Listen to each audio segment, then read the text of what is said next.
everybody, Cindy A. Lewis here. It's time for 100 days of junk journal page layouts.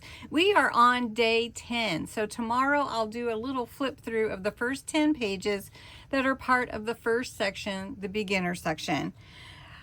Creating with Jovi is joining me on this 100-day journey. I invite you to go and check out her videos. They are also linked in the playlist below for our junk journal page layouts, 100 days. And the instructions are in the booklet that is available on my Ko-Fi site. Until August 15th, there is a code, 100 days. I'll post it up here. And you can use that code to get 20% off. Otherwise, after August 15th, they will be regular price. It will be regular price. There is also a spine download that's available if you're using a notebook and want to download the spine so you can see what's actually in your notebook. All right. The instructions are also below in my description. And let's get busy. So, Day 10, a decorative header writing page. And this is a perfect page for Ren and Pip. And I promise you the kit will be out this week. It has been a very, very busy August. And I have fallen behind. So I apologize to everyone. But I know that you're excited to get the kit. So for page layout, we need our journal page. I'm using a coffee dyed paper that I had already done. And it is 5.5 by 8.5. This is just an example going in my idea book so that you can see.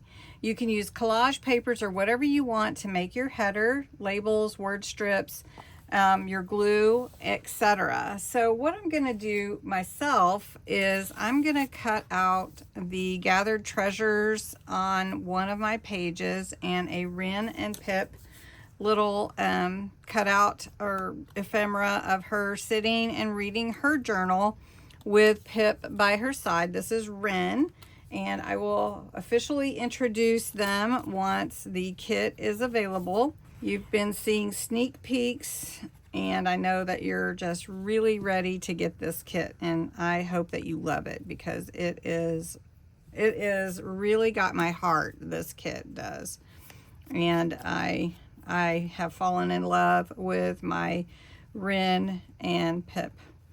All right, before I put this on, I want to add some fabric that will be underneath my header.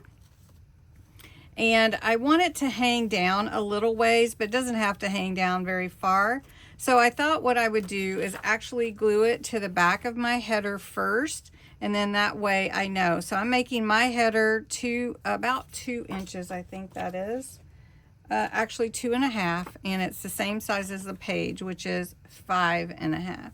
So we're going to put this on. It's just a piece of scrap fabric that I have before we glue it to the page, because I want to put it exactly where I want it to be. So do I want it that far down, or do I want to pull it up a little bit? Maybe I'll pull it up just a little bit.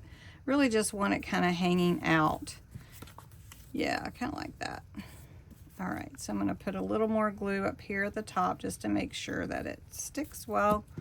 And once we put it down, it will look so cute hanging out from there. All right, the next thing that we're going to do is glue it down.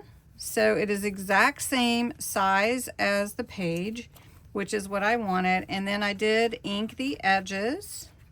So I'm going to put glue on the fabric as well.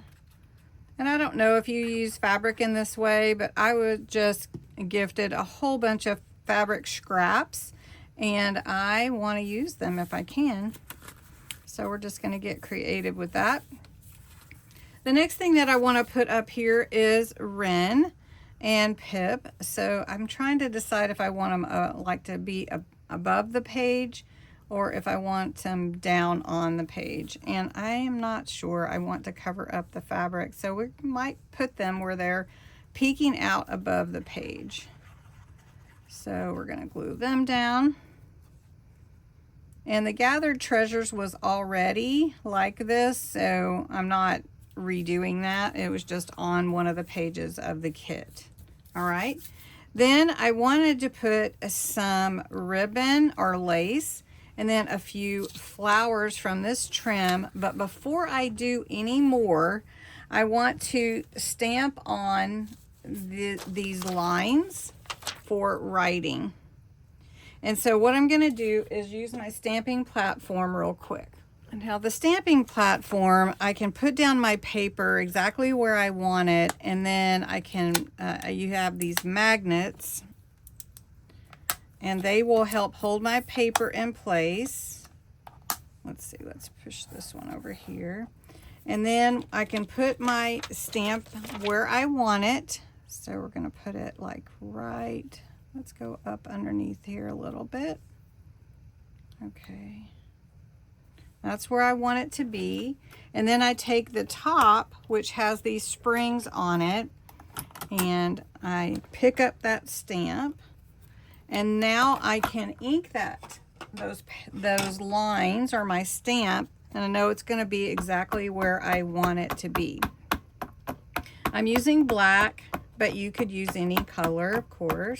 And you don't have to do this step, but I had this stamp, and I thought it would be great to put it on here. All right, let's see. Okay.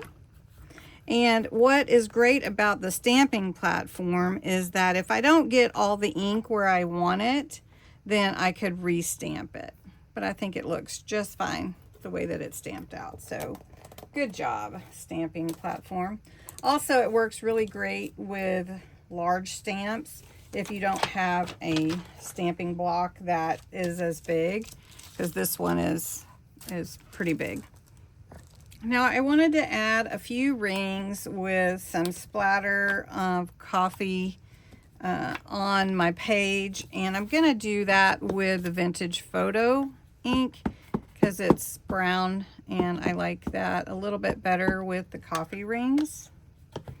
And so I usually put a few on here, and then I'll stamp off, and then I will do it again just so that it's a little bit lighter color. So we did that, and that looks really good. All right, so we're going to put that out of the way. And so now I'm ready to add anything else I wanted to add. Now I have this real pretty cloth lace, but I don't want to cover up my fabric. So I might just put some at the bottom down here. I think that's what I'll do. So we're going to glue here and put that right there. That looks good. We're going to trim this off. I can use it for a tiny tag.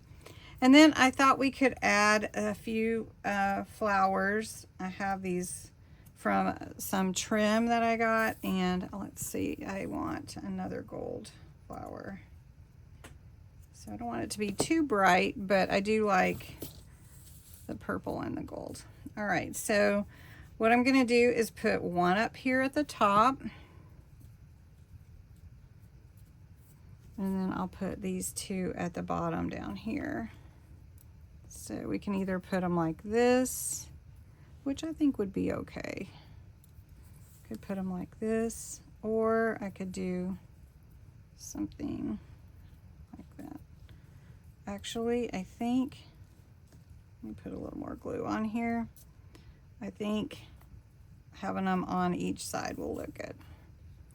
So we'll do that. And then I have my writing page done to put in my journal. And I could put, you know, writing or whatever, but I think, you know, if you were to see this page, you would know that that is a writing page. And so that's how I did mine today. And I'd love to see how you do yours. You could also post it in my community tab or on my Facebook group. I'd love to see how you make your writing paper. So it's called, in our book, a decorative header writing page, and that's what I created. So anyway, I hope you enjoyed this video. Make sure you go by and visit Creating with Jovi's her video and on her channel. And thanks so much for watching. I hope this inspired you in some way, and have a great day.